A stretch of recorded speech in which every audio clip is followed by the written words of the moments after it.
Hello. Hello, everyone. Happy New Year. Happy New Year. Happy New Year. We're going to give a quick second to see if we can get this rolling before we make this introduction. Just want to make sure it's going to go on live here, and I think that it is. Yes, looks good. It looks pretty welcome. Dang good. Yes. So welcome to another live. And for those of you that are new here and are joining us, we'll just make a quick intro. Yes. So I'm Tanya. And I'm Dave. And we are Turn It Up World. We are a full-time travel couple. We love traveling. And actually, as a matter of fact, it is our 1 year anniversary of full-time travel. Woo! Yes. Actually, a couple days ago. Yeah, a couple days ago. Right? Yeah. Happy anniversary. Boo boo. All right. So we want to say thank you guys so much for joining us. Happy New Year, Cecilia. Thank you so much for joining us. Hey, welcome, Cecilia. welcome. We first and foremost have to say we're in love with Peru. Oh, yes, absolutely. Everything Peru's about amazing, and Yeah, we've spent quite a bit of time there now. we have. Right, We so- really have. And we just want to make mention, if you guys are new here, please, and you haven't already, please be sure to hit that subscribe button. Yes. And that notification bell so that you get a ping every time we post something new and exciting. And give this video a thumbs up. Thumbs up so this video goes a Yes. long way. So we really you. appreciate that. And so now that we got the introductions out of the way, we want to say hi and welcome everyone in here. By all means, if you have any questions, just throw them into the chat section. Or if you're too afraid to join the chat, just throw them in the comment section below. And even after you have joined us, if this is you're watching this after the live, put your comments or your questions in the comment section. And we do our best to try and answer every comment possible. So, and the best that we can anyway. Exactly. Hopefully we can help you out. I mean, we spent quite a bit of time in Peru. You know, we love it. You'll love it, too. If you haven't been there, you're going to love it. The people are amazing. I mean, the culture, just the... Heck yeah. I mean, it's like crazy amazing there. Yes. We love everything about Peru. So, and Dave's right. It's just, the pride, the tremendous pride, like you were saying, in that country. It's just, there's so much pride in Peru. Peru pride. Hey! No, that's what I'm it's talking definitely about. true. We find that a lot. People go down there, they're just excited to talk about their country and all the things to do there and the amazing places. Oh, I mean, obviously you have Machu Picchu, but there's so much more. Heck yeah. Right, exactly. Heck yeah. Oh, and Happy New Year, everyone. 2020. New decade, Year. new fun, new life, new adventures coming at you. So I guess we should really just kind of maybe hop right into this. So, of course, we're talking about, our top Peru travel tips and hacks. And we also want to share with you guys kind of a story time on some things that have happened to us, during our Peru travels. Right, we thought it'd be fun to kind of reminisce about our trips, right, and kind of our experiences and stories. And hopefully you enjoy it, too. I think you might. Oh, yeah. It's fun, you so. definitely. Yeah. So why don't you kick it off? Okay, well, I think maybe we should start kind of just at some of the basics. Maybe talk about the currency a little bit. Oh, that's right. Because I know when I went there, I'm thinking pesos because we just came from Mexico. Right? No, right. Just right here. Just for a second. Right, but obviously, they use soles down there versus U.S. dollars, and it's about a 3-to-1 ratio or so, right, in terms of the conversion rate. That's right. Right, so just kind of think about it that way. Pretty simple, pretty straightforward to get around. Now, you want to make sure you have some cash, too. Always have some cash with you because a lot of places, they don't take credit cards there. So, and that's just how it is. Obviously, there must be exchange rates and things like that or whatever fees that may cost them, which might be too high for their business of operation. So they'll only take cash. And they will take dollars. But I think it's important that you probably get some soles, so this way you're not paying that high conversion rate or wherever the conversion rate is at that time you're trying to get those that payment. Right, exactly. And if you're going to Peru, you're probably heading into Lima, right? It's probably the first location. Generally, you're going to fly into Lima. And some folks will just kind of go right on to Cusco or some other places. We actually think it makes sense to stay there some time. And if you're just going to go to Lima, really, when's the best time to go? When I think about Lima, it's, because of the Pacific Ocean, it's pretty moderated in terms of temperature. It tends to be pretty equal temperature throughout the year. But the summer is opposite ours in the northern hemisphere, right? And so really from December to April is really the peak warm season, right? So in terms of the warmest temperatures going to December to April, is probably the best if you want to take advantage of the ocean Yeah, and things like that. Exactly. Right? If you're going to go take the beaches, the surfing, and all that fun stuff, Dave's right. That's the best time. But it's also going to be adjusted according to the Pacific Ocean. You know, things adjust accordingly. But that is the peak time, the hottest time to be there for sure, where you might not get so much of the dewy skies, you know, more of the clearer skies. Is that right? Clear skies, yeah, for sure. Yeah, you get that kind of ocean fog. It seems like every morning when we were in Lima, it would be foggy. Oh, yeah. Right? But don't let that fool you. By noontime, every day, it would burn off. Burns off. Right? And the sun is very strong there. It's hot as hell. Right? Hot as hell. Hot as hell. And also, of course, I mean, you got to put on sunblock for sure. You know, we're living in Texas, and I thought, oh, you know, we're in Austin, and I can take the sun. It's pretty strong down there. No, but not at all. Nothing like like Lima. Exactly. And that leads me to like the next point here. Well, first, let me just say hi, welcome everyone. Live life with a view. Happy New Year to you. Thank you so much, Percy. Hey, Percy. Yeah, we agree completely. Heading to the Peruvian jungle. Yes, but first, Percy, hi there. Happy New Year to you. Happy New Year. We did mention that last time that is one of the spots that we definitely want to go to is the Peruvian jungle, the Amazonas. Exactly. Yeah. Definitely. So that should be a lot of fun. I mean, we definitely are looking forward to exploring much more of Peru.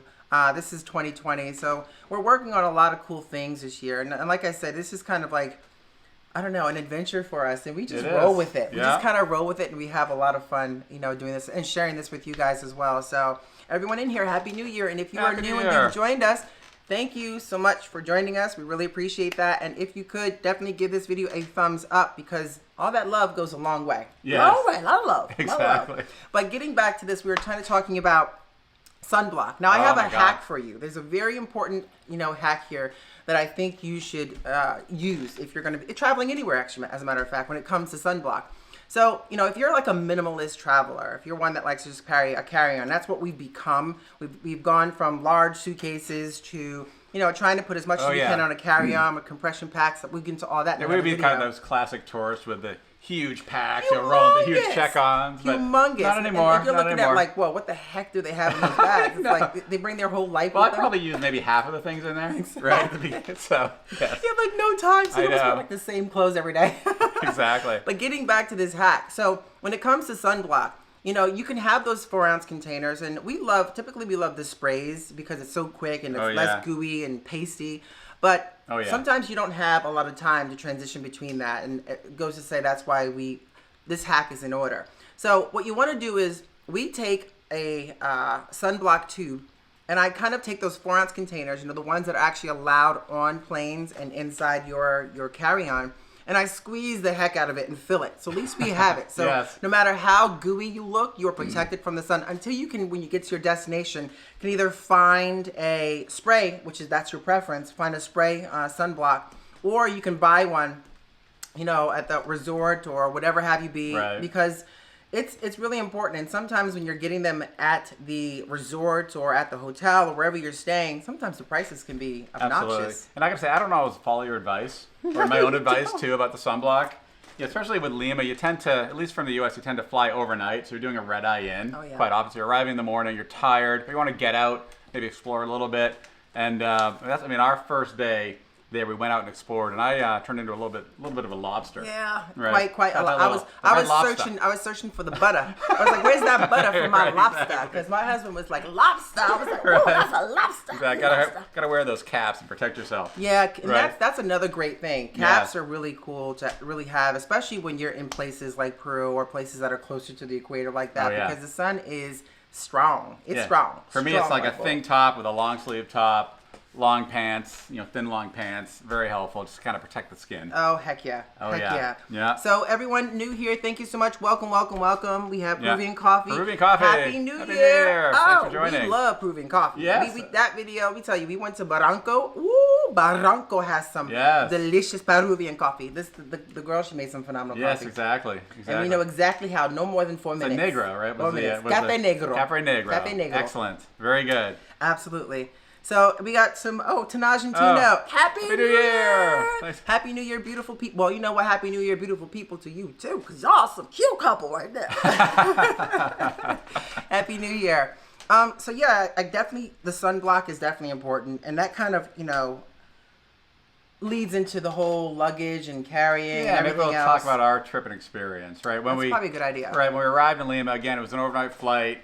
We had to go through customs, of course, like everyone. Yes. And by the time you get to the baggage carousel, our luggage was off the carousel. Yes. Right? So it was on the side. Yes, mind you, this is the first time. Our first time in.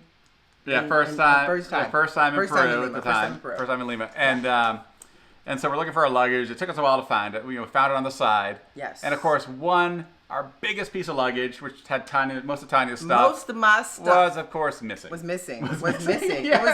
It was like Gonzo. First of all, we had quite the trek to get there, missing connections because of weather and everything else. And we tried to we hate layovers, so we're thinking at this point maybe book a small layover, which we missed it, and so we were stuck. Dumb. We were dumb. Give yourself plenty of time on connecting flights. Don't do what time. We did when we left Austin. We had to go Austin through Dallas to Lima, and of course there are hurricanes all across Texas.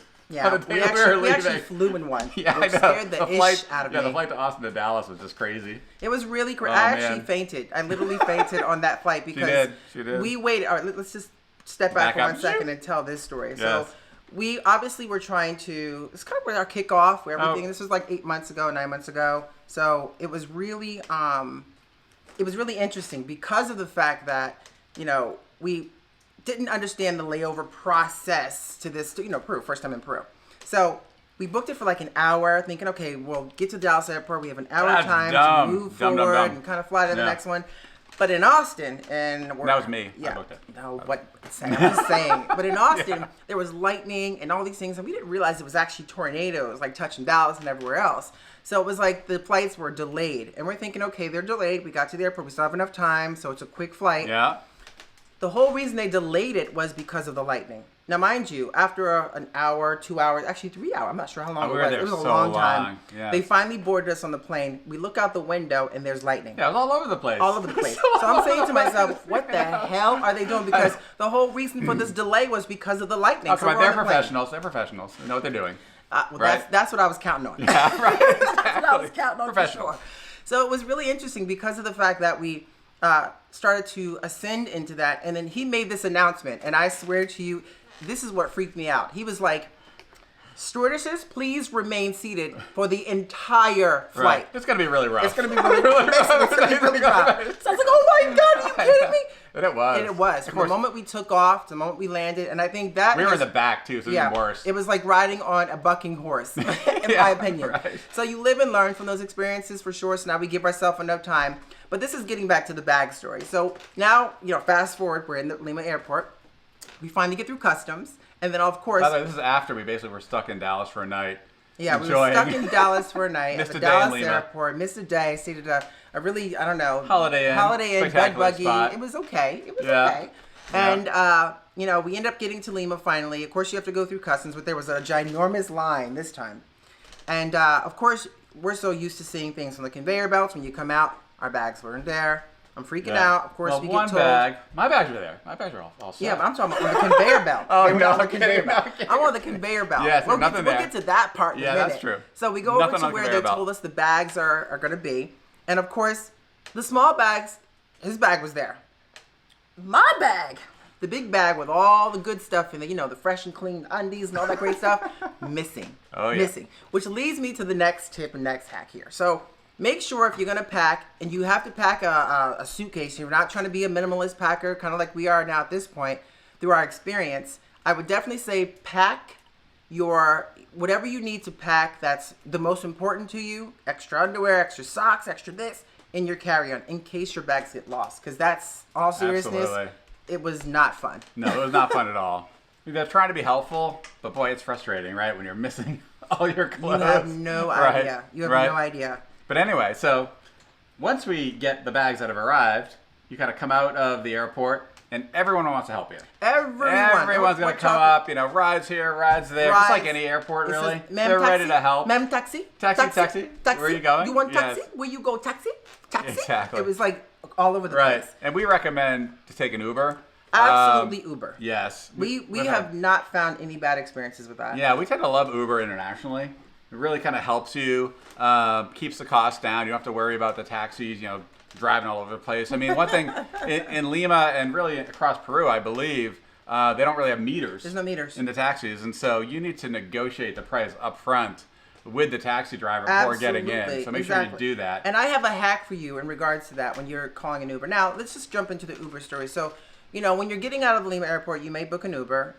And this is how it typically happens. Now, I'm not sure if it's an airport thing where they don't allow the Uber drivers in where the taxi drivers are. It's funny. But what happens is the Uber drivers will have their phones. Okay, so you book an Uber. As soon as you book that Uber, someone that is a part of the Uber will hit that. We'll say, yeah, we'll pick you up. So now you go outside and you're looking for them. And it's the craziest thing because they're not in their car.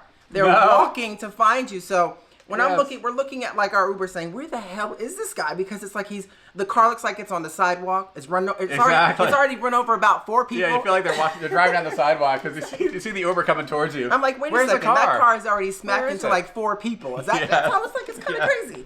But he ends up walking to you.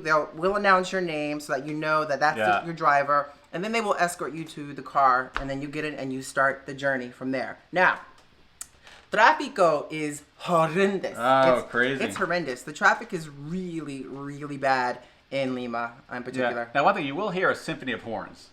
Basically, there's like beautiful music from the horns you'll hear on the drive. That's just how they all over. communicate. It's chaos. That's chaos. With horns going all over the place. That's exactly how they communicate. Right. And I will say back about Uber a little bit too. You'll probably save about 2 to 3 times going Uber versus a taxi, unless you can negotiate smartly with the taxi driver, using kind of the Uber price as well. And that's what you want to do, exactly. So if you want to jump into the Uber, here's a hack for you guys.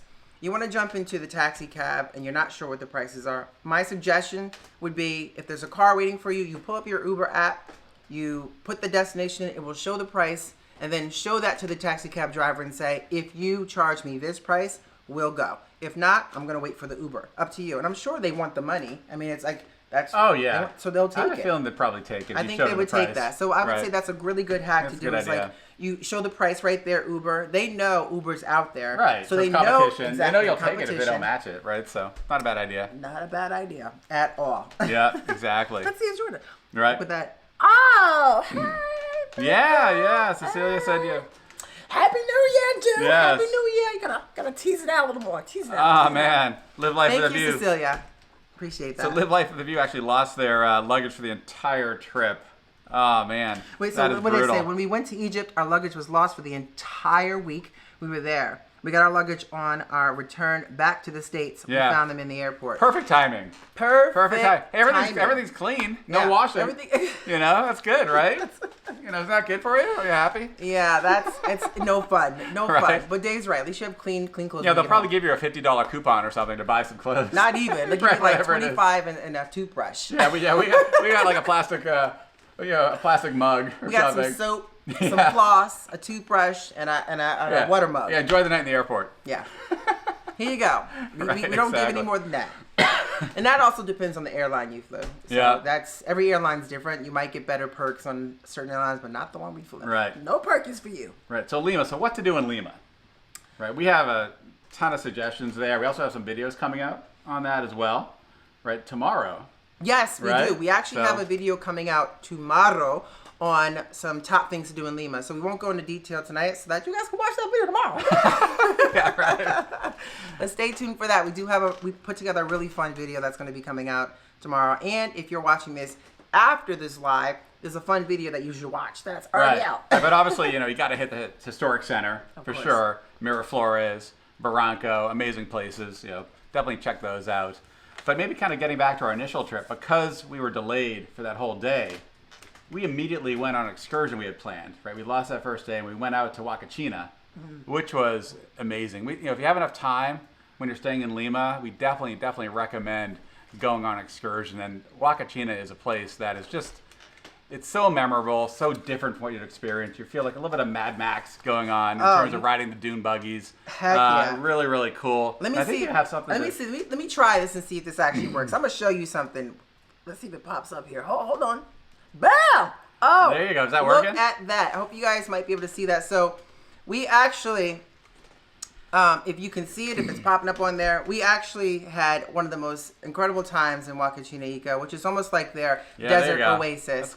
And it is really, really cool. I think, You know, that experience in itself, it's something of the touristy, definitely touristy. Yes. But it's worth it. It's like its own desert oasis in Huacachina Ica. Yeah, but it is, that's us. Yeah. It is crazy, man. Those guys drive like mad over those dudes. Oh, it's go crazy. I mean, they're doing like, yes. the buggy ends God. up 4 wheels off the ground. But you know what? Hey, it's a part of the experience. You're buckled in. They make sure you are buckled in. But you better be buckled in, because otherwise you might end up outside of that dune buggy. Exactly. That's for sure. But it's a lot of fun. We had a great time. That was our Green Goblin. Oh, yeah. The Green Goblin buggy, which is really a lot of fun. It was hot as heck. Nice slideshow. I like that. Oh, thank you. You know, pretty cool. I try so often. Yeah, that's good. So nice. It was hot as heck, but it was worth it. It was hot, yeah. It was worth it. It's totally worth it. Sunblock. It's probably worth, like, Sunblock. you may want to spend a night in Huacachina. That'd be probably pretty cool. We did a day trip, so it was a lot of drives. It's like a 4-hour It's drive. a 4-hour You go up drive. there, 4-hour drive. We also went to Paracas on the way to see penguins and seals and all that kind of stuff. But oh yes. Right. So. Oh, we have something there? I think we're kind of jumping there? ahead of the Yeah. gun here. I'm like, oh yeah. So we did do like. Naomi says greetings from Lima, Peru. Thank you for joining. Hey Naomi, thank you so much for joining. We really appreciate that for sure. I forgot where I was. Well, you were talking maybe about Paracas. We mentioned. Were you going to show something? Oh, there? I think I may have something from Paracas. Yeah, there's some amazing excursions actually outside of Lima. Some further away. I mean, Huacachina is quite far. Then you have this. There's an island quite close. You can do an easy trip to Sorry. where you're swimming with seals as well. We haven't done that, but we thought about it. Yes. Right. Yes, exactly. So. That's definitely something you could try for sure. There's a lot of different excursions. There's a lot, especially here's the thing, Peru in general has become a really popular tourist destination over the past several years, and there's booking companies all over the place. You can probably find them on Airbnb. There's TripAdvisor, right. all these different places that you can find them for sure. So you definitely want to, if you have the time to do that, book 1 or 2 of those to really kind of set things off for sure. You know, and I would almost advise if you're going to Lima, there's a free walking tour. Yeah, that's a good idea. Which will really get you familiar with the city, you know, right off the back. Now, it can be pretty, if you've done your homework, you know, before going, it could be pretty boring, but actually there's some information that you might get out of that, and you feel comfortable because they'll show you around, you know, the walking tour, different parts of the city, so you know where you can go and probably where you can't. Yeah, no, exactly. It's very educational. Yes. Now, one thing too, we may want to mention quickly, the Nazca lines. We decided, we went to Huacachina. We didn't have enough time to do both, so we ended up doing Huacachina and the dune buggies. But you can also fly over the Nazca lines, which is pretty amazing. These things were really kind of almost like carved into the landscape in 500 BC to 500 AD, I think. Yeah, they're still there, which is amazing. Really and cool. That's clearly because there's not a lot of rain. So. Right, but the best way to see it is actually taking a plane up, and we just weren't going to do that. We're not going to have time to do that. So getting back to the bookings, and I think this might be an important thing to know is when you're making a booking, and we actually, our bookings, we wanted to do more of a kind of a private tour. So because we film, you know, so we wanted to have time to really dive into that, explaining things and talking about things and getting the right shots. So we wanted to book the private tour, and we didn't realize that when we booked it, and we booked what they called like the private tour. Yes. It really wasn't private. The only thing private for this tour, and they charge you an arm and a leg. So the only thing private for this tour was the drive to and from. The van. VIP. The VIP, yeah. This is VIP. It's not very important. It's very ignorant people. So if you don't do the homework, VIP, very ignorant people. If you don't, if you ignore those things there, that's on funny. you. But I think it's really important to kind of do a little bit more research. So if there are these private, you know, excursions, find out in more detail what private means, you know, especially if you're going to pay private prices. Right. But, you know, you can always do the tours as well with a group, and that's something you want to do if you're kind of more sightseeing and doing things. But, you know, for us, we wanted to kind of, obviously, we're you know, vloggers, so we wanted to kind of capture those moments, and it's always harder when you have a real full group of people that are rushing to the next point when you're over here trying to capture those moments. So. Right, it's true. We do find Airbnb has some pretty good experiences, you know, in Lima in particular, and in I some will of the bigger say this, cities. yes, we're not being sponsored by Airbnb to say No, that. absolutely not. But maybe if your Airbnb hook us up. Exactly. I think should we talk about? We talked a bit about it, but. A little bit more about... Really quick, I know... Oh, sure. What were you going to mention, the dishes? Oh, I was actually going to mention about Peruvian drivers. Oh! You know, on a drive up to Huacachina, and obviously driving around Lima. I mean, the drivers are very, very talented, I gotta say. Like, they have great instincts. Yep. But it can be a little bit scary. Yes. I mean, they are bombing. Yeah. And heading up to Wakachina, it was about a 4-hour drive. And we passed more cars on that drive, which was amazing. You felt like you were in Indy 500. Indy 500. And these were basically just like single lane roads, right? So you were kind of just going around cars with cars coming the other direction. Oh, yeah. And they were amazing. They were They had timing down perfectly. As long as you closed your eyes or you paid attention to the scenery out the side, you were okay. But if you're paying attention to that driver, I think, Don't watch those cars coming the other direction. Don't watch the car. Exactly. Right. Don't watch them. Now, getting to that in regards to the drivers, one thing I think you need to be mindful of, and Peru, and this is also in some other countries that we've been, in particular, the crosswalks don't necessarily mean they're going to stop for you. Okay, they do not stop for you in those crosswalks. So don't think you have the right of way. I know, like, it's so funny, like when you were in New York or you're in like Boston, if you're in that crosswalk, cars will stop. And if you're accustomed to that in the States, that's not how it applies over there. They will run. You'll be the next speed bump. And also, stop signs are optional. Yes. Like in Lima, like they don't stop for stop signs. When you're driving through the cross streets, it's kind of like who gets there first gets through the road. They're not stopping. No, not at all.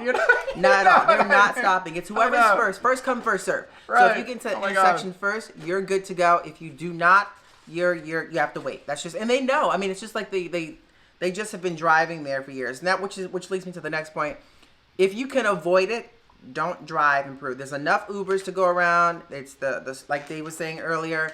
It's for 3 souls, it's $1. So it's very affordable to Uber around Lima for sure. But if you plan on driving, good luck with that. You know, make sure you get a lot of insurance on that car because I could not imagine driving. And I agree, Cecilia. Peruvian drivers are damn skilled. You have to be. It's just heck yeah. It's crazy. Heck yeah. And also Cecilia, and they're aggressive, but they're damn skilled. Cecilia, thank you so much. By the way, we really appreciate.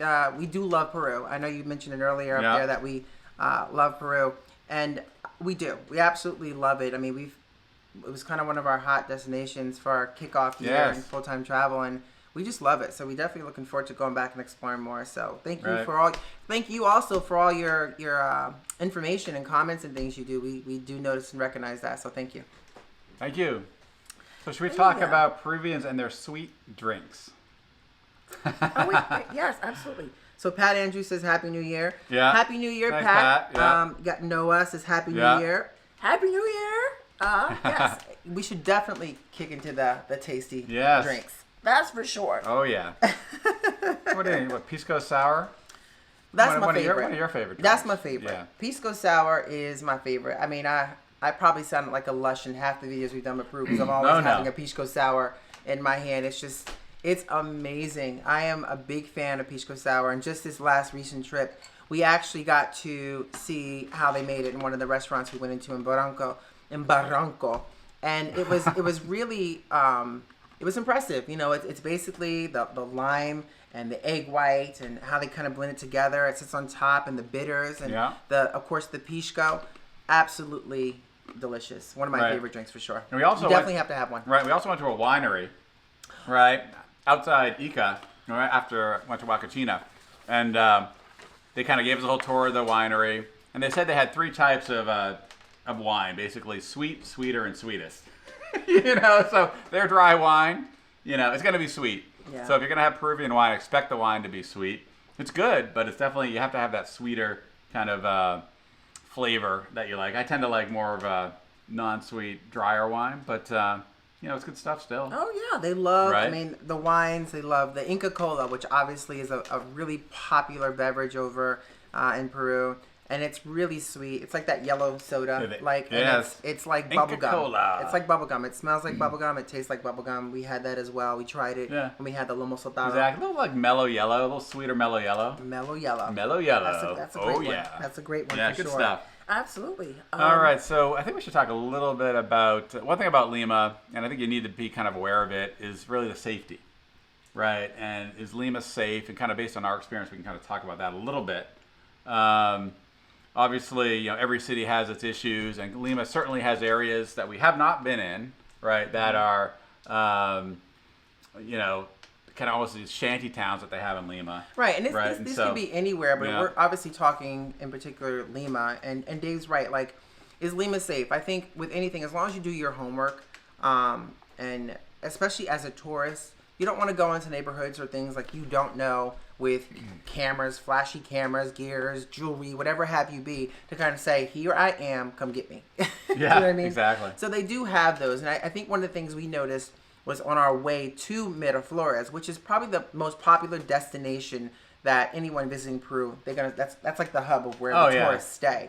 But as you're going from the airport to there, you do notice a lot of like the shanty towns. And we were actually, one of the things we love to do is kind of explore and do things on the local side. But we actually did some review and some homework, and we saw that there was a guided tour. Yeah, they had a shantytown tour, which we actually we were signed up to take. Yes. Right, then we were reading reviews, and we actually read a couple of reviews. Yeah, a couple of reviews where people actually had been held up at gunpoint, which with their guide. Which is unbelievable. With their guide. Right? So they had everything taken. Yeah. They kind of advised, like, be careful with your passports. And what happened with this particular group is they were off the plane. They got there. They had to get right. So they didn't even check into the hotel because check-in wasn't until later. So they took all their stuff and they went right to the tour so that they didn't miss it. And then, of course, the group was held up by gunpoint to give them their belongings in these shanty towns. So, and that's not to say the towns themselves are like this. I mean, it's some rotten individuals, obviously, that have nothing better to do than to do that, and so it's just for your safety, for things of that nature. If you're going to go explore those towns, try to have the most minimum that you can have on you, which leads me to the passport thing.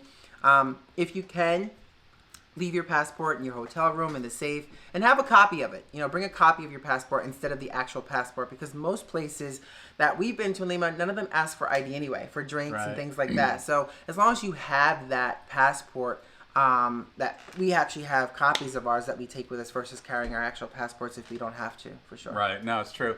And the bus system there is amazing. Right, going from Miraflores into the city center, it's a great system. Now it gets packed. And just in any city, just be careful with your belongings. If you have a backpack, maybe put it in front of you, just to be careful. Make sure, there's no pickpockets or things like that. Right. It's really busy. I mean, that's the thing. It's like, that's probably a good target area for them, any pickpocketers or, bad people to do things like that, because of the fact that it's so jam-packed.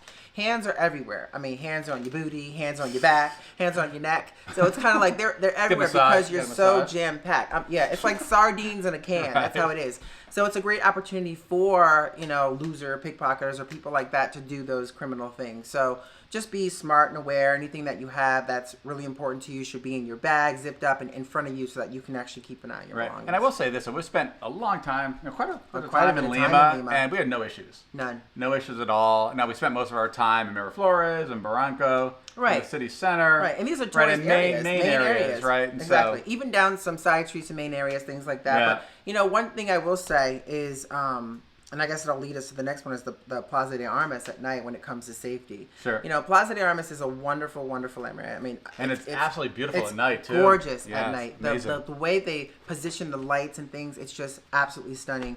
So I think it's important that you do understand this, and we didn't know this the first time we went there, where there's certain side streets in Plaza de Armas you don't really want to go down at night. Yeah, there's some neighborhoods. There's some neighborhoods that aren't the greatest, pretty close to the city center, so you got to be careful. So just be careful. So just know your routes. Ask questions if you don't know. Even bring a mini flashlight, things like that, or something that you can kind of have at night if you go down streets that you're not familiar with and you're trying to explore. Just be prepared. Be cautious. I think that's important.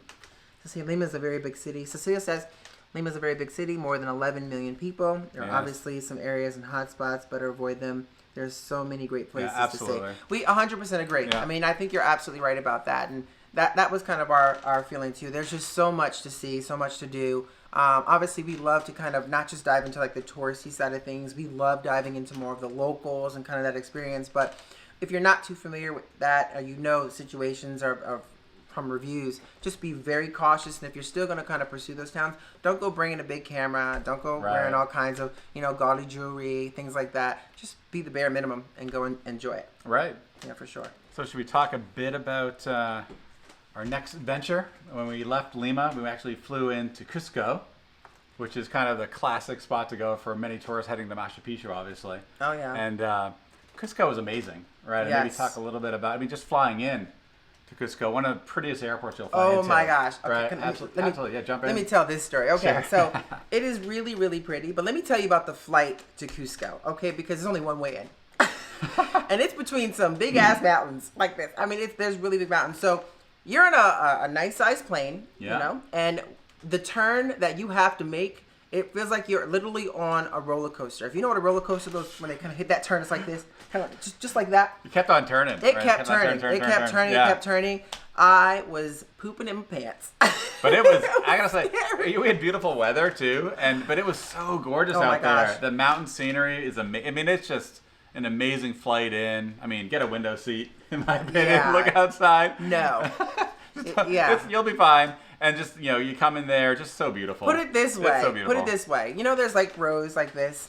Well, if you're looking out this window, someone's on this side. It's almost like you're like this. It's like you're turned like this. You want to be on this. You're on the left side. You kind of turn that way. Dude, it's crazy. It was like the craziest experience ever. It's real. Once you land, you're like, oh, it's kind of like that roller coaster ride. You're like pooping in your pants the whole ride, and then when it's done, you're like, wow, can we go again? Let's go again. Now, once you land though, you've gone from basically sea level in Lima to 11,000 feet. Yes, so that's another thing to be wary of. Here comes the altitude.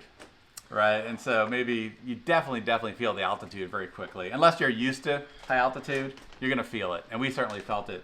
As you get off the plane. All of a sudden, it's just like a little spacey, a little weird feeling as you walk. Yes, and you do. So you have to be mindful of that. That you're like David saying, you're going from sea level to 11,000 feet, and it's kind of crazy, doing that if you're not used to that kind of altitude. And you certainly feel it coming out for sure. And one of the things, and I'm sure we're going to get into that in just a second, but you got to be mentally prepared too, really kind of do your homework. You want to kind of slow things down a bit and breathe and get that oxygen flowing and slow deep breaths, which is what I learned, fortunately, in Mexico on our hike up to Luca. Yes. That is another one. It's like 13,000 feet. So you got to really pace and really kind of breathe to kind of acclimate to those heights, because you can get altitude sickness and it's no joke. Oh, yeah. No, definitely. And it can be tough to acclimate for sure. Now, one remedy. One remedy. Right? One great lemon. The coca leaf. The coca leaf. And don't be afraid of the coca leaf. No, do not be when you afraid go of to the Cusco, coca leaf. Have the coca leaf. Have the coca leaf. Have it in your mouth. Chew the coca leaf. Yes. Have funny. it in tea. Yes. Have it in candy. Well, you will see it at the airport. We missed this, but when you come out of the going to get your luggage, basically, there's a bin and they have coca leaves in there. Now, coca leaves is a derivative. They make cocaine, but it's obviously not, nothing like that. You won't get loopy. You aren't getting loopy. You're not going to get loopy. No. It just basically takes care of helps you with the altitude. So it helps you with the altitude sickness, so you can adjust to it a little bit better. Yeah. But they have them out there, and I thought that was really interesting. And all you do is you put it in, you chew it up, and you hold it. You don't swallow it. You just hold it in your mouth. All the ingredients from the leaves kind of mix with your saliva, and it kind of helps you with altitude. So definitely do not be afraid of the coca leaf. And even if you come out of the airport, as soon as you come out of the airport with your luggage, you're going to be bombarded by these very cute indigenous Peruvian women that will have coca leaf. They have candies. Selling coca leaf products. Caramels, chocolates. I got a couple of bags of those. I popped a few in my mouth already. Really tasty, really good, and it does help with the altitude. Right. And the only thing on that, just don't take it back when you go home. Although, I gotta say we did a little bit. Shh, don't tell anyone. Yeah, well, that was not on purpose. I didn't realize you can't bring it back into the country. Right. So don't bring it back into the country. And I already ate them all. So they're done. They're done. They're already gone. They're done. But don't bring those back into the States, because they're not legal here. They're definitely fine when you're in Peru, but don't put those on the plane and come back, because you might not come back. Exactly. Oh, so every little one says hello. Hello, every little Thank one. Thank you for joining us. Happy New Year. Happy New Year. Whatever you are in this world, I hope you're having a wonderful new year. And let's to that question, if everyone can let us know, where are you guys from? Because I love to know where everyone's kind of popping in from. And if you are new here, we really appreciate that. Give this video a thumbs up, because every little bit helps for more people to see this video. And we love Peru, so we want everyone else to enjoy and love Peru equally. Exactly. And if you enjoy the videos that we have, please subscribe. We'd love to have you join us in our travels. Right, Absolutely. We're definitely gonna be back to Peru. Oh, heck as yeah. well. There's so gonna be a lot of Peru. Yes. Lots of Peru. So definitely, like Dave was saying, go ahead and hit that subscribe button. It doesn't cost you anything. You hit it, beep, boop, beep, boop, boop. Yeah, exactly. And one thing about Cusco too, we mentioned this in Lima, but it's even more important in Cusco, is wearing sunblock and really kind of wearing hats and long sleeves and long pants. The sun is just so strong. Oh, heck yeah. You're it's now stronger there. Yeah, you're now at 11,000 feet, so the sun is a 50% stronger than it is at sea level in Lima. Absolutely. Right, Even so without the sun shining, it's strong. incredibly You can intense. still get burnt, even on a Oh cloudy yeah, even day. if you're wearing, probably 80, sunblock, you're probably going to get burned if it's, exposed for a long time. Yeah. Right, it's unbelievable. The sun is Absolutely. strong, so just definitely be careful and be yeah. aware of that. For sure. I think that's an important, that's an important piece. And I will Yeah. say this, what made me really excited about Cusco was one thing in the beginning. I got my damn bag. Yes, that's right. We because got the bag. In Lima, the whole time we're in Lima, my giant suitcase Yes. I was gone. I didn't have luggage. Yeah. I was afraid I wasn't gonna have it for Cusco, and I had like my hiking shoes, my hiking gear, all that stuff ready to dominate Cusco, and I was afraid I wasn't gonna see it. But the bag made it to Cusco, so hallelujah! Hallelujah. Got some clothes. Y'all some clothes. Right? That's so funny. So Cecilia is Italiano, Italiano. vive in Lima. All right, I'm Italian. Perfectamente. Excellent. Grazie, Cecilia. Oh, that's wonderful. So that's amazing. Lima is beautiful. It's Yeah. a good place to be for sure. One thing we found in Cusco. Oh, What's that? Tenagentino from Orleans. New Sim Orleans. McKelly. There we go. And they're still in Colombiano. Ah, Colombia. Colombia. Absolutely. So New Orleans, that's another place you want to go to. Yes, New Orleans, Colombia too. Oh, Both spots. But y'all hit up 2 spots you want to go to. Exactly. Love it. Darn. It's okay. What do you say? All right. I was talking about, and this is something you had mentioned as well, bring layers of clothing. Yes. Right, especially in Cusco. When you're going to Cusco, you want to be able to peel stuff off and throw it on in layers. 'Cause Absolutely. It's just you're going to get warm, and then suddenly it cools down quite a bit at night. Yes. Right. And Very much yeah, so. you're in the mountains. You're in the right, so- mountains, and it's like exactly that. And I think you definitely want to bring those layers. Yeah. Layers are more important than packing. Okay, I'm going to bring a jacket. I'm going to bring this. No, because you can peel off the layers. But if you don't have it, you're in trouble. Now, exactly what he was saying. I mean, it can be hot during the day, and Yes. come evening time, it's freezing. I mean, freezing cold. And we've experienced that for Yes. sure. So fortunately, we did have layers, so we were, partially prepared for some of it. But I think you should always have something that you can roll into a backpack and you can put on, and something you can take off. As long as it's layers, I think it's important to Right. have layers. I think Definitely that's true. important, for sure. Absolutely. One thing we did too, actually, when we went into Cusco, we didn't stay there.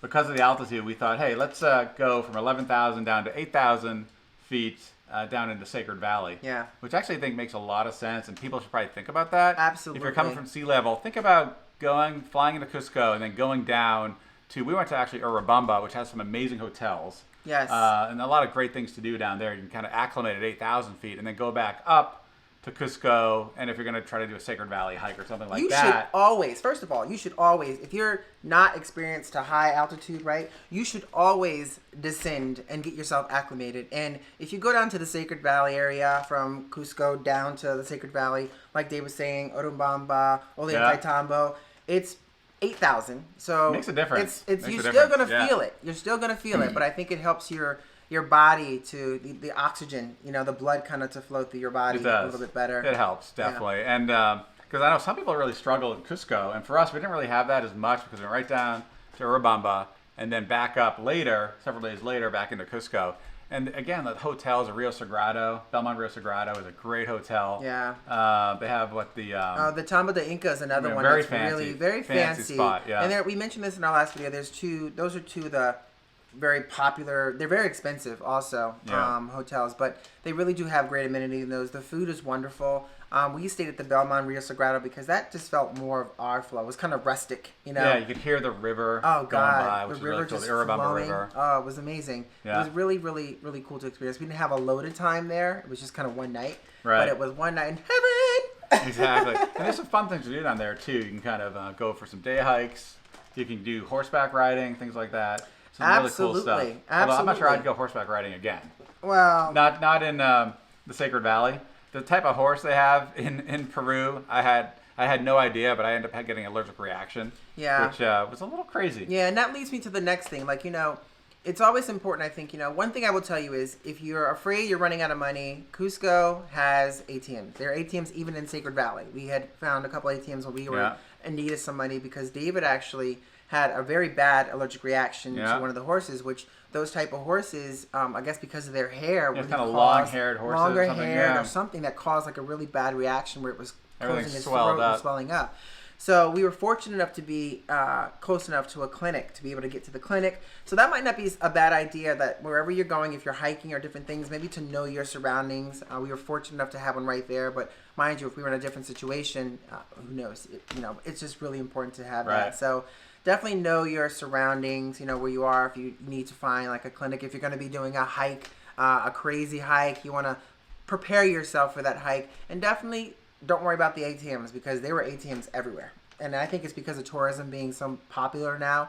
They want to make sure you have Right. Oh, that yeah. money to spend. Plenty of opportunity to get the Plenty soles. of opportunities to get those soles. Yes, exactly.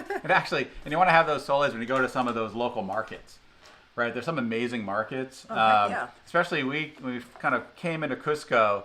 I mean, they have the markets right in the city. But we found outside, actually, there's some amazing markets to get alpaca. Really just hand-sewn alpaca garments, which we found The baby alpaca. The baby alpaca. We found the best quality ones are actually outside in some of the small family-owned businesses Yes. versus the big kind of markets in Cusco. Absolutely. And I'm going to see if I can pop this up here to show you guys. So this is just Check this one of out. the places. It's really cute. Like, these here were actually, this garb that you're going to see pop up is pretty much handmade by these women in this amazing. particular town. And it was incredible. I don't know the name of it. I forget the name of the store right now, but I will put that in the description box once I find it for sure. So if you're looking in your Cusco to get some real authentic alpaca, from hats to different things like that, this place is really, really neat. And it's amazing because the prices there are 3 times less and more authentic than what you'd get in like the city of Cusco, where definitely those places are more like manufactured. Yeah, no, it definitely seemed more authentic, more handmade, more baby alpaca. Oh, heck yeah. Heck yeah. In that market, and it was just amazing. It was gorgeous, actually. Right? Oh, it was amazing. So Cecilia asked, "Are you willing to try cuy?" Well, we already did. Hold on a second, Miss Cecilia. Let me tell you about that experience. Oh, yeah. We were down in the Sacred Valley. And for those that don't know, cuy is actually guinea pig. And guinea pig is just actually. gonna say that. Oh, I'm sorry. No, it's okay. Go ahead. Guinea pig is a very common dish in Cusco in the Sacred Valley, especially for the indigenous folks. It's very kind of a cheap meal. They can guinea pigs procreate quite a bit, Right, and it's quite also aggressively. there's no cholesterol. in Yeah, very that, healthy and it's a as very well. healthy meat. Yeah. And of course, because they, like Dave was saying, they hump like rabbits and they produce like Another way to crazy. put it. It's pretty much that, where it's I don't know, where we're so used to those little fluffy things to be pets here. It's a kind of delicacy for them over there. And so we were down in the Sacred Valley. And after we finished a really nice horseback ride through the Sacred Valley and the different farms and fields, we had a wonderful lunch prepared for us. And one of the things that showed up on that plate was cuy. Who knew that cuy was going to show up on that plate? That was good. Yeah, they had it. But it was really, really, really interesting. I will say, it didn't have much of a flavor. And it was really tough. It almost tasted more like a chicken or a rabbit. I did. I agree. But I have to say, they prepared it over a eucalyptus fire. Yeah. Right? And it was on kind of they kind of just turned it. It was like a over kebab. Yeah, kind of. You saw it was all whole. It was you kinda saw the whole whole there. guinea pig right there. The stick went right from its bum out through its mouth. It was just Exactly. right there, just cooking up. I know, it was cooking up. But it smelled amazing. Yeah. It smelled really, really good. And they was stuff good, it. though. I liked They stuff it with like some herbs. kind of herb, yeah. Like we did a video, if you guys want to check that video out, where we actually did the horseback riding and track through the Sacred Valley. And we actually, the family that cooked the food for us, you'll actually see how they kind of put the spices and how they put them on the rock with kind of the tools and things that they made themselves. It was very interesting, but the dishes were very good. Now, the only way I told them I was going to even try that cuy is if they take that damn head off, because I was not going to have something looking back at me. So they removed the head, chopped it up in great pieces, and it looked like perfect little chicken pieces, chicken thighs, and I gave it a shot just because I wanted to try it. And it was actually not bad. No, it was not bad. Good. Paired with the quinoa, which is another phenomenal thing that they have. I mean, it's grown right in their fields. Quinoa is produced all over Cusco. And it's just, to taste the way they prepare it was wonderful. Absolutely wonderful. And another dish, too, which we thought was actually really good, was alpaca. Another cute little alpaca. But cute little... it's a nice dish. and I think it's also healthy for you as well. But it's very, very good. It's a little tough, a little tougher than kind of what you'd expect. Ours was a little crispier, I thought, but it was good. Oh, heck yeah. It was really good. Heck yeah. So make a quick side note. So Tino Tanash says, come to Mardi Gras. Yeah. Come down for Mardi Gras. Woo! It's kind of crazy at Mardi Gras time. February 25th. Right? That's coming up. We may have to show our faces there. Right, exactly. It's kind of crazy, but we just might. Might have to look for us in the crowd. See if you can find us.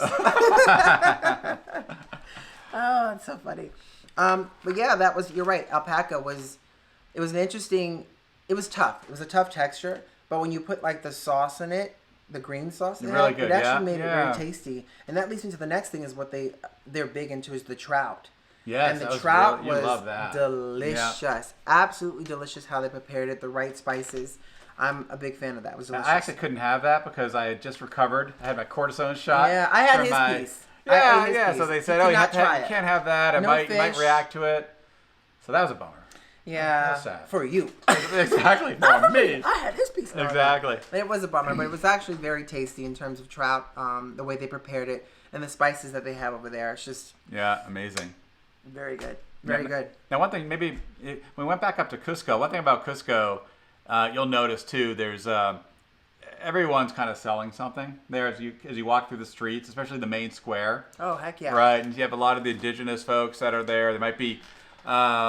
looking to see if you want to get a photo with them, and they expect a tip, right? Just something to think about, and don't be surprised. Yeah, don't be surprised. That's how they make a living. They aren't, they're obviously not wealthy. Yeah, they're living, very, very conservatively. Don't have much money, right? This is how they make some money, and it's a good opportunity for them to. I mean, if we're there, a lot of folks are coming to their country, and it's a big tourist spot, so it's a great way for them to do that. I mean, and especially because. A lot of folks would want to take pictures with them because of their amazingly beautiful garb and, it's just the animals that they have. The baby alpaca. Which I will tell you this. Maybe the baby goat. The next point, which leads me to the next point, is that it has to be, sometimes they'll try and sell like you're taking a picture with a baby alpaca, but it actually could be a baby goat. Right, exactly. A little baby lamb. So, but that's how they do it. And what they'll do is they'll come over, one person will come over and you'll take a picture, then another lady will come over and sit down next to her and take a picture, and then she will also expect a tip. So just be mindful. You might be bombarded the moment you stop for that photo or take a picture. You might be hammered by 3 or 4 or 5, 6 women all asking for tips. So if you don't want to do that, then just say no gracias, no gracias, and kind of move along. Right, exactly. But I think it's kind of fun, and it's important for them as well. They're aggressive, but there's also, I find the people in the markets are very friendly. And I don't know if we talked about this before about negotiating. And maybe we mentioned this before. You need to, when you go to the markets and really anywhere in Peru, be prepared to negotiate. Because quite often the asking price, especially for foreigners, is probably going to be, potentially 2 times what they're willing to go for, maybe more. Right. And so don't be afraid to come back at half or even a little bit less than half of the price. Exactly. If they throw out $100 or 100 soles, come back at 50 and don't be worried about that at all. Because they're definitely, we've certainly seen many times when they've taken that price. So you can probably even do better than that. Oh, heck yeah. Right, so heck yeah. How aggressive you want to be, how much you want the garment or whatever. And mind you, it's still fairly cheap. Like, I think even the starting prices are fairly cheap in comparison to, say, the prices that you will find in, say, the city centers where they're just really obnoxious in terms of the price, and the quality may not be the same. So I think, like Dave was saying, don't be afraid to they're expecting that, which is why they do put that little 10%, 20% increase on what the price might be for, say, someone that lives there or is familiar with the prices. So they see you. You're a tourist. You're a foreigner. So they're going to obviously try to make what they can make, and if you allow it, they'll make it. So just be mindful. Don't be afraid to negotiate. I finally got my poncho. The second time around. I know. We didn't actually get it. I get the first time. Right, exactly. I was a little upset by that, which leads me to make sure if you're you want to shop for those gifts, definitely do it on the outskirts in the smaller towns because it's more authentic and it's a lot cheaper. Exactly. Yeah. It's funny, of course, I think in the picture you had for this live session, you were in an amazing poncho. Oh, yeah. Right, and that's the one you really wanted. Oh, yeah. Right. Yeah. That was our guys for that day. He kind of, we kind of did this cool little trek, and it was up one of the Rainbow Mountains, Pacoya, and he had the most beautiful poncho I had ever seen. Yes. I think his grandmother or someone had that. It was kind of in his family for a while, and I was getting kind of cold, which leads me to layers. Layers. Even the layers, I was getting cold because we're getting higher and higher, close to 17,000 feet. So 17,000, right? Yeah, that's right. Yeah. So it was like getting cold, and so he let me have this gorgeous poncho. We have a lot of cool pictures. I'm not sure if you guys are on Instagram. If you want to follow us, it's Turn It Up World on Instagram. We got some really cool pictures of that. As a matter of fact, the thumbnail of this video is one in that poncho gorgeous. As well. It was gorgeous. And I tried to keep it, try to throw some jokes in there. But as I was joking and joking, he kept taking it off. So I was like, okay, you can have it back. You're like, I'll take it. You can have it back. Yes. So let me see. So Electro Cyberpunk 84. Hello, thank you for joining us. Welcome. He actually says, make a video with Adam the Who. We love Adam the Who. He's a Disney person. We are actually now, I'm not sure if you guys may have known this, some of you might. We're actually Disney Pass season ticket holders this year. So we're going to be doing a lot in Disney. So make sure you go over and tell Adam the Who that we'd love to do that with him as well. Yeah, sounds good. Yeah, let's do it. Woohoo! Happy, let's see, it's because Cafe Taiwan.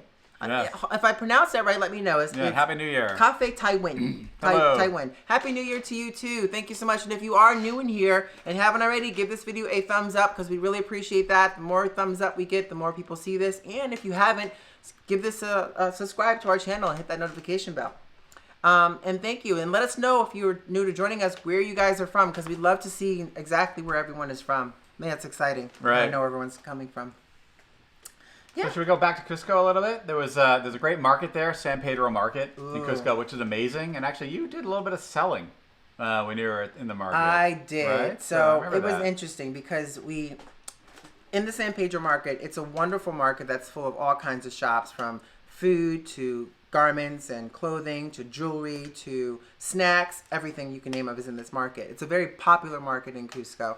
And one of my favorite now smoothies is the lucuma, which is it's an Amazonian fruit, I believe, Amazonian fruit or fruit of the Amazon. I believe. Yeah. I'm not sure, but it's a really kind of. If you guys know what lucuma is, what region is lucuma from? I'd love to hear that for sure. 100%. Yeah, actually, I know. I think it might be actually, but I also know I'd read that the some of the indigenous people from kind of I think the Lima area actually there's sculptures with a lucuma in it as well. So it actually could have made it from the Amazon or made it from the mountains down into that area. So it's really interesting. Yeah, but I'd love to hear kind of where they're from as well. Yeah. So we both had a lucuma smoothie, and I will tell you this. Here's a tip. Make sure if you're going to have a smoothie, if you're going to go to the San Pedro Market, which if you're going to Cusco, you most likely will hit the San Pedro Market, make sure your smoothie is made with milk. Yes. Not with water. Don't drink the water because you will end up sick. Yeah, that's true. Yeah, definitely don't drink the water in Peru. Just not worth the risk. Not worth the risk. So we had our lucuma smoothies mixed with papaya, whatever fruits that you wanted put into those, and it was absolutely delicious. It was like ice cream, delicious. It's so yummy. And the woman that brought us over, and you will be bombarded by all these ladies that are they'll basically take their menus and they'll put them out to you and say, "Here, come to my stand, make that smoothie for me." It's classic. So the one that we chose, she really put on a show selling it. So what I did was after I had that sip of that, I was like, "Wow, this is really great." So my crazy behind, which is typical of me, I grabbed her menu like they all did, and I went out into the crowd. I was like, "You want a smoothie? You gotta come to this lady's bar over here because she's amazing. Come. Check out the video." Yeah, exactly. You'll see. Right. So Crystal just found us. So Crystal Rios, welcome. Thanks for joining us. Thank you for joining us, Crystal. Be sure if you haven't already, subscribe. Hit that subscribe button. Yeah, she's from St. Thomas. So Happy New Year. Happy New Year to you. St. Thomas, and great. Thank you so much for joining us. Thank you. Yeah, so this is wonderful. Yeah, wow, it's really nice. I love seeing that people are from all different places that are joining us for sure. Really appreciate that. Thank you again. And one thing we actually haven't talked about is when you're going to, Lima, you can kind of really go there almost any time of year. But if you're going to Cusco and ultimately Machu Picchu, you definitely want to avoid the rainy season. Right, and the rainy season tends to be from November, I believe, through about February, March timeframe. And so really the peak season is June to August.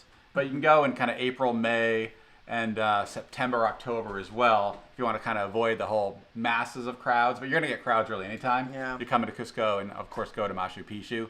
But just keep that in mind. You can't really go in those winter I guess there are summer months when it's really the rainy season. Correct. Trying to hike on some of those trails would be probably impossible or not very fun. No, and I think a lot of times they're doing now is they'll close them down. Like if you're thinking of doing like one of the Rainbow Mountains, which which is an amazing hike. Vinicunca is one. That's the main one. But it's a really tough hike, Vinicunca, or Palcoya, which is the one we did. And I thought that was phenomenal. And the reason we did that particular one versus Vinicunca was because we had actually did a hike through Machu Picchu. And I'm going to show you guys something really quick. Are we at Machu Picchu right now? Yeah, we're actually going to go to Machu Picchu. So we're heading to Machu Picchu, everyone. Heading to Machu Picchu. Join us. So that was a really cool trek. Now, I'll talk about that in a minute. I guess we should talk about the trek to there. Here's a story time. So one of the fun things to do is to ride the Peru Rail. And the Peru Rail, there's a couple options to do it. You can book your ticket. There's a Vista Dome version, which is the one that we recommend. And the Vista Dome one is the one that has almost like the glass ceilings and the big windows around. So you're actually capturing a very picturesque view. And let me see something here. Let me see if I can pop this up here for a second for you guys. Yeah, no, it's amazing. You're kind of going from Cusco, which is really kind of the mountainous terrain of the Andes, down really into more of a jungle environment where Machu Picchu is. And it's just the transition as you go. Oh, yeah. Incredible. And as you can see, like on the screen there, that is absolutely stunning. That was actually a real rainbow that was right outside the window of the train as we're riding up because of the mist, and the sun that's shining, that's just bouncing off. It's just absolutely stunning. And I thought it was so beautiful. It was so beautiful to see that for sure. And when you're, let me see if I can pop this up here for you guys. Oh, wait, hold on. Oh, look at that. That's a different one there. Oh, I don't have it in here. But the train itself is absolutely amazing. I just thought it was so beautiful to really see to basically see the, hold on a second, let's see if we get this out. Oh. I'm jumping ahead of schedule. Right. But it was really pretty because all the way up, it's just so stunning and beautiful as you're riding this train up. And on the train, there's snacks, things of that nature. And I think the cost was it like 85 soles, maybe? Is that right? It wasn't that expensive. It wasn't that expensive. No. Very different on the here in Bingham train. But on the Peru Rail, Vista Dome, I mean, it's very reasonable, great service, absolutely beautiful. Oh, yeah. They have great, that's one thing about Peru. They have great train service all over the country. Oh, it's amazing. Right, it's amazing service. Yes, the Peru Rail is wonderful. And when you're taking that train from Cusco down to Machu Picchu, it's amazing. I mean, it's absolutely amazing, the scenery as well. And it takes you to, before you hit Cusco. And I'll get to the train since we're on the train topic, right? Yeah. So here's a tip for you guys if you're thinking of doing the trains. And one of the trains we actually tried, and we did a video on this, was the here in Bingham, which is one of the most famous trains in the world. Oh, it's actually one of the probably most a top 10 train in the world. And it really is. I mean, it's just spectacular. But the one thing I will tell you is that it books up. It's booked up it could be months. So if you're planning on going in the next 4 or 5 months and you want to do the here in Bingham, you can book it. Now, you may have a shot of booking it later on if you do it this way. Yeah. So a lot of people will book the here in Bingham because they want to enjoy the scenery while they have the food. There's the bar cart and all this great stuff during the day. Now, what we did was we took the Vista Dome train. We took it down to Machu Picchu or Aguas Calientes is where you're kind of getting off at. And we ended up taking the here in Bingham back where it's dark. It's nighttime, so you're not going to see the views, but we already saw those views, going down. So going back up, it was, for us, the experience of enjoying the 7-course meal. Yeah, food, amazing the food. bar cart, the experience, the people. It was just amazing. It was basically a party train. I mean, it was a lot of fun. And if it wasn't, we certainly made it that way. They had a great band playing these wonderful 80s hits. Oh. We were singing away. Singing and dancing. It was a lot of fun, and the food is amazing. Yeah. Service is great. It really was. It was a fun. Now it's only about a 3.5 hour train ride, so it's pretty quick. So definitely take advantage of it. If you're gonna take it, it's not cheap. I think it was almost like about $500 or something like that. Right, Ballpark, it's about $550. Yeah, something like that. Change So per person. So it's definitely not a cheap train. And I think for us, it was just we really wanted to really have the experience so that we can kind of talk about if it's worth it, especially if someone's thinking about it and not sure. I think it's worth the experience. At least one time worth the experience. Now, I mean, if you have ungodly amounts of money and that's just the way you roll, then do it all the time. But, if you're like us and you can't, then just take it that one time, enjoy it. But it's definitely worth it one time. Right. And if you're planning your trip to Machu Picchu, one thing to keep in mind, too, is they sell actually a limited number of tickets to actually get into Machu Picchu each day. That's so true. You definitely want to make sure you get your tickets in advance. While you're planning your trip, get those tickets, lock them up. So make sure you're going to get into Machu Picchu when you're there. Yeah. Especially also too if you want to go into Huayna Picchu, which is that mountain right to the side, which is a tougher hike. It's a tougher hike. About maybe a 40 to an hour hike up. Some amazing steps going up, but you have some amazing views. You can do that as well. But there are limited numbers, I think like there's you were 400. I think they only do 400 a day for that as well. Quite a bit more for Machu Picchu itself, but definitely get that in advance so you aren't surprised when you get there. And I think you can actually go into the official Machu Picchu site. Yes. And what you do is if you're purchasing the tickets are obviously going to be more expensive for the foreigners than, say, for the Peruvians there. So what you do is they'll tell you how many tickets are left for that particular day. So you can see on the official site, it actually shows you how many tickets are left for that day. So you'll know for sure, like if you can get onto Machu Picchu or not. Right. And they do offer private tours, so you can pay a little extra to have your tour private, which is a group of, say, like 8 people. And if you wanted to join a particular group after the 8th person, I believe it's an additional like $8 or something like that. Right. And the entrance fee US for dollars. a foreigner is about $45 for Machu Picchu itself. US dollars, yeah. Right. If you want to do a Machu Picchu and Huayna Picchu, right, it would be about $60, I believe. Right. So just something to keep in mind. Absolutely. Let's see. I think one thing we maybe want to talk about, when you kind of take the train into Machu Picchu, you aren't going to Machu Picchu, you're going to Aguas Calientes, which is something we can talk about. I mean, Aguas Calientes is just an incredibly touristy place. And it's probably not a place you want to spend a ton of time at. We spent one night there. Well, put it this way. Aguas Calientes, in our opinion, is basically it's a hub before Machu Picchu. So it's probably one of the most traveled destinations for tourists, and it's a town designed for that. Yeah, they're just coming through. There's just through. hotels and there's restaurants that are all peaked up on the mountain here that are designed for tourism. So the prices are obnoxiously expensive. I mean, really expensive.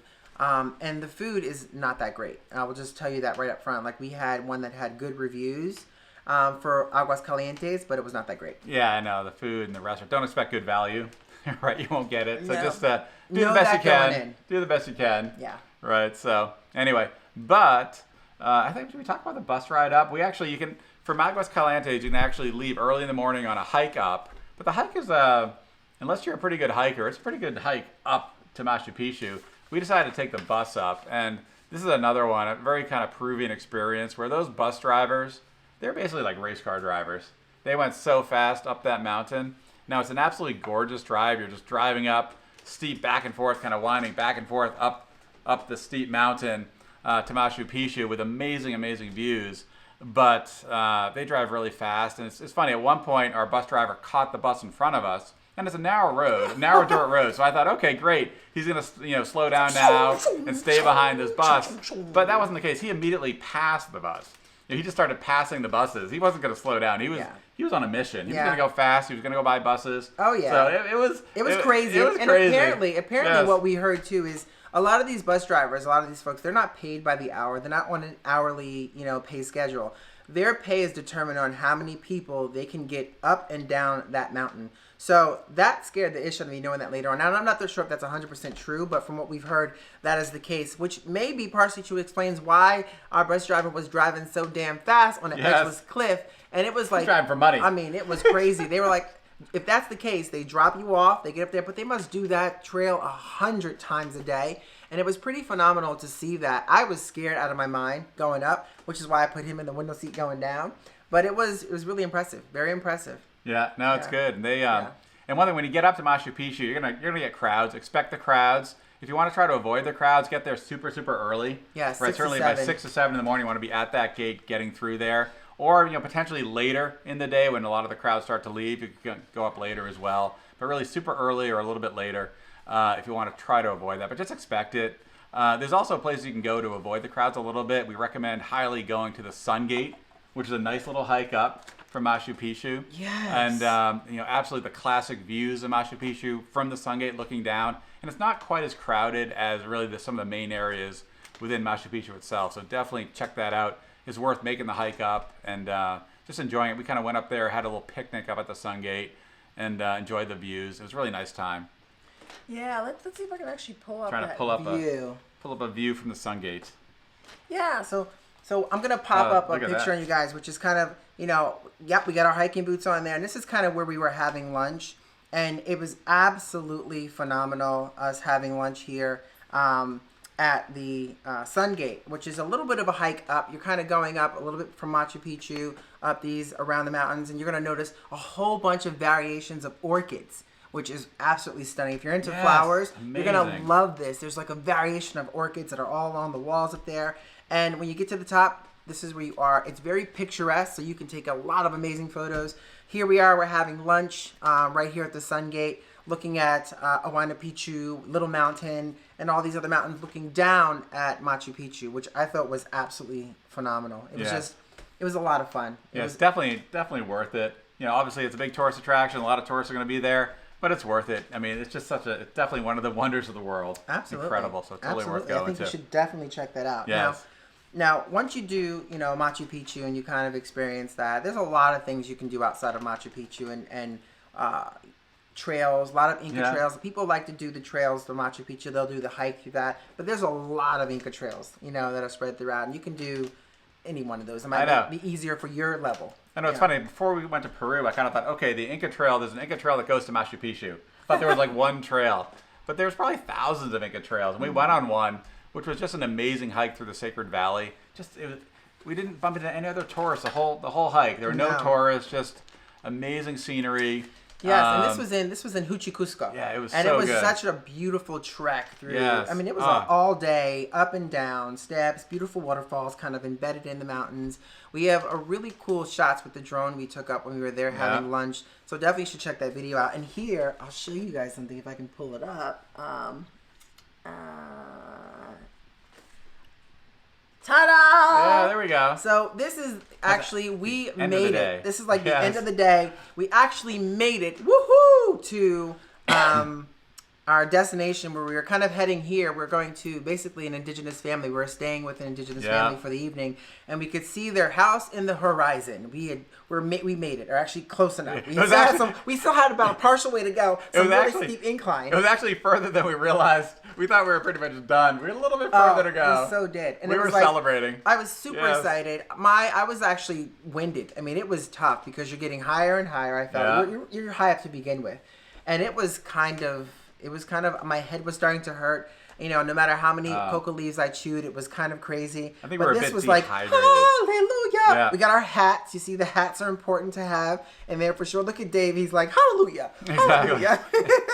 And one thing, highly recommend when you're going on a hike like this and at this high altitude, you need to bring tons and tons of fluids. Bring a lot of water. That's something we didn't bring enough of, and we definitely felt the effects of the altitude more. Yeah. And headaches because of the altitude and really being dehydrated a little bit. So and if bring you can, lot of fluids. Yeah, and bring those. There's these really cool pellets that you can bring called Nuun, N-U-U-N. Yeah, those are good. And you can drop those in your water, which is kind of like the electrolytes. If you want like electrolytes, which is that kind of putting those good, salts back into your system because you're dying basically. So you really want to have, like Dave was saying, a lot of hydrants for sure. And don't be afraid of those coca leaves because they will be your best friends on hikes like these. They will definitely be your best friend. And that leads us to the next thing you can try, which is we talked about this earlier, the Rainbow Mountain, the Palcoyo or the Vinicunca, and they're both beautiful. They're both gorgeous in their own right. One's just a lot easier. Right, exactly. And one obviously the one you really see in all the Instagram shots, but we actually decided to go for Palcoya, and that one far less crowds. It's not kind of the classic Rainbow Mountain shot that you see on all the Instagram photos, but the views are spectacular. We highly recommend it. And we can get that shot. Let me tell you, the mountains are just as pretty. If I throw a little Photoshop like everybody else does, it'd be just as gorgeous. Let me tell you. No, it's absolutely pretty, and definitely worth checking out. If you're going to Peru, check out that hike. If you don't want to do, the traditional one with the huge crowds, take a look at Palcoya. It's definitely worth it. It's definitely worth it, for sure. We kind of like a little bit off the beaten path, and that's one of them. Which is exactly that. There wasn't anyone but very few people. I mean, it was like a handful of people that we saw on that mountain. Right. Quite a few. There. Yeah, quite a few dogs in the parking lot.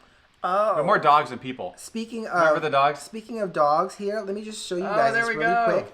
Here are Here our they beautiful are. little friends. They're Yes, like in the parking all lot. over the parking lots here, from big ones to little ones, and they were so friendly. They all were waiting for a snack. All of them. Yes. I mean, they all were just like totally waiting for like a snacky poo. And we gave them one, and of course you give one, they all want one. So we're kind of sharing a little bit of our lunch with them as well. I thought it was really cute to see them. They were so precious. Yeah. And we're huge animal lovers anyway. So One thing I got to say, too, the Peruvians, they love their dogs. they do. Right. They were, especially in Cusco, in that Yes. area, there's, dogs really everywhere. And you go into those small towns, you see dogs all over the road. Oh, yeah. Right. And, but You it know seems what like there's was a real cool? passion, though, for the dogs, For the there dogs. as well. Yeah. You know what was cool? We actually, on the Rainbow Mountain, was kind of interesting.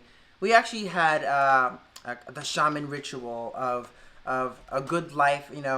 We were kind of up there, and our guide, Yes. whose Oh. grandfather was a shaman, and he gave us like this ritual, a traditional ritual, shaman ritual. Yes. And kind of had the pan de florio, which is like the flower scent, and that's something else that you can use up there as well. If you don't want to chew the coca leaves, they have this floral kind of like almost like an antiseptic that when you smell it, it's supposed to help you with the altitude and take the headaches down, which I use quite a bit of that because I had quite a few headaches at times. But it was really great how he put this like Pachamama, which is Mother Earth, and kind of thanking Mother Earth and allowing us to be there. And we had one of the most beautiful days because of it. And it was really kind of like, in a way, it was kind of spiritual. And so Yes, that was here's amazing. a clip of it right here where we're kind of sitting there and we're having like this ritual performed, which was wonderful, and all the different offerings to Pachamama. And basically, it was basically to look over us, to have a wonderful life, a very It was spiritual. amazing. It was amazing. It was Yeah, I absolutely loved it. amazing. It was so much fun. I had that to me was like a highlight being up there as well. Oh. And then right after that was when I took that poncho from him. Right, exactly. That's my poncho. That's my poncho. Yeah, I my would poncho. say Palcoyo Mountain, staying with the indigenous family. Those are really probably two of the highlights when we were in Cusco and Sacred Valley. Yeah. Just incredible. Yeah, I would definitely recommend. I mean, if you're new to the areas, I would certainly recommend trying to go for, a guide or something that can kind of take you through, even if Yeah. it's with a group. Just because you can learn so much than trying to venture off on your own. We learned so much about the plants that were there, that Yes. were in the mountains, and their purposes of use them. I didn't even realize like salvia was used as like a stomach anesthetic to kind of help with That was the a nice stomach. flower. Yeah, Nice flower it's for a the gorgeous garden. flower, but Right. salvia apparently, No, I according know. to them, it was used for like, digestion, help with I know. digestion. I was like, wow, it was really spiritual. Yeah, it really was. I mean, they seem to know everything about the herbs in the mountains. Oh, Martin Rangel asked, great video. Did visiting Mexico City a few months ago help dealing with the altitude? Yes, I will It tell you did. this. That definitely helped. We did a hike. it was First, happy Yes. New Year, Martin, for sure. But it wasn't in Mexico City. We had jumped out. We were in Toluca. And this was a while back. You're And going to Nevada de Toluca. going to Nevado de Toluca, That which is helped, a really actually. The high mountain. experience helped. That experience helped. Now, of course, when you're going into Mexico City, you're already starting about, is it 4,000 Oh, to no, Mexico 8,000? City is about 7,000 feet. 8,000 feet. Yeah. So you're going to feel the altitude. And I remember our first time in Mexico City, I felt the altitude. I forgot about that. And I'm Yeah. just winded going up like 4 or 5 stairs. I'm like, wow, this is really hardcore. But you're absolutely right. In Mexico City, for us, it did help with adjusting to, say, Peru. We kind of knew what to expect a little Right. bit. So it kind of prepared me because my very first time in Mexico City, and we hiked up Nevado de Toluca, Right. that was hard. It was hard because really hard. We I almost passed out. We went from sea level to Mexico City, 7,000 feet, And then the next in the morning- night. The before, then the next morning we actually went up to Nevado de Toluca, Like which 14,000 was about feet. 14,000 feet, and that was hard. hard. That was too quick. It was very was quick. too We didn't quick. acclimate. We weren't familiar with acclimation. No. So Acclimatization. exactly. So acclimatization. So it was really interesting, and it did prepare us for sure. And I definitely felt like, even though I had the headaches, I did it. I was determined because I didn't actually get to make it in Mexico City. We were actually going to the lakes, the twin lakes that were up there, the crater the in there, craters. yeah. And I didn't make it, and I was so disheartened that this big guy right here didn't make it, and he could have made it, and I felt like I felt bad. I was like, oh my gosh, I can't do it. It was an amazing trip. That was actually an amazing day. But we I was had determined. a lot of fun. I was determined in this one in Peru, and boy, we nailed it. It was Yes. so much fun, and I definitely think going there prepared that for Yeah, sure. it definitely helped. Yeah, for sure. A little bit of high altitude Oh, training yeah. going Oh, on. yeah. Absolutely. Yes. So we want to say, wow, this is. If you guys have any questions, for sure, fire definitely away. leave them. Fire away. And if you're new here, thank you so much for joining us. Really appreciate that. Give this video a thumbs up because all those thumbs ups that love helps people see this video. Yeah. And it goes a long way. We really appreciate Exactly. that. And if you're watching after the live, right, definitely leave any questions in the comments. We'll definitely respond to those. We do. We try to get to as many comments, if not all of them, that we can. So definitely leave a comment or a question in the comment section, and we'll get to that for sure. Yeah. We'd really appreciate that. Great. And man, Happy New Year, everyone. Happy New Year. Wow. And thank you for joining. Yeah, I mean, we love Peru. We're going to have some more of these on Peru. We have a lot of cool things coming up this year for sure. So we're going to have an awesome Lima video coming out tomorrow. Yes. So check it out. We would appreciate it. Give it a thumbs up. Yes, give it a thumbs up for sure. Watch it all the way through. It's amazing. We'd appreciate it. We really appreciate that. And if you're watching this video after it's live, go check out that video because it's amazing. It's a lot of fun. And Lima is definitely a hubby hot spot of Peru for sure. Lots of fun things to do. Great. So, yeah, I think that about does. I mean, we're on, my goodness gracious, for a little over an hour now. Yeah, so I think it's been a good show, good interaction. Absolutely. We really appreciate it. We do. We really appreciate you guys taking your time out of your night to join us here for sure. Yeah, on the first of the year. Yes! So there's going to be many more this year. Many more. It's going to be a great year. We are looking forward to it. Yeah, We're definitely looking forward to it. I can't believe it. 2020. 2020. Watch out. Oh, my goodness. Turn it up, world. Turn it up, world. So again, thank you so much for joining us. We really appreciate that. Happy New Year. And this is always the fun part. Like I always say this, I'm like, let me see if I can just hit this the right time. Love, peace, and a bottle of hair grease. See ya.